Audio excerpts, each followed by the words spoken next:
Китай совершил преступление по отношению к всему человечеству, распространяя пандемию коронавируса. Миллионы людей заразились, а десятки тысяч людей погибли. Умышленно заряжая весь мир этим вирусом, Китай хочет доказать свое превосходство как великая держава. В данный момент все больше и больше людей заражаются этим вирусом, и количество погибших тоже увеличивается. Это приносит материальный и морально-психологический ущерб всему населению земного шара. Нарушается нормальный образ жизни человека. Земля, планета – общий дом всего народа, а не собственность Китая.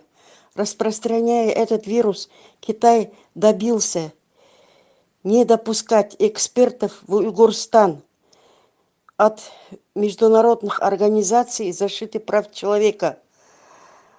Более 70 лет в Уйгурстане Китай проводит геноцид, заточив более 5 миллионов людей в лагеря перевоспитания без суда и следствия. Китай также отклонил требования ВОЗа отправить в Ухан экспертов, уничтожая уйгуры, все больше и больше подвергается геноциду со стороны китайских фашистов. Китай преднамеренно распространяет этот вирус в Уйгурстане, чтобы больше истребить уйгуров, прикрываясь этой болезнью.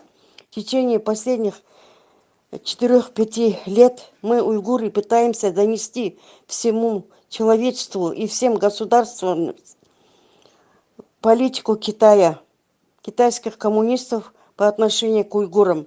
Но все государства делают вид, что не знают или не хотят слышать об этом. Теперь Китай показал свое истинное лицо, что хочет править миром и что китайцы – великая нация. А другие народы – это бы как бы второстепенные, и они должны исчезнуть. В настоящее время все человечество в опасности. Мы требуем мировое общество обратить внимание на положение уйгуров, так как уйгуры больше всех пострадали от геноцида коммунистов Китая.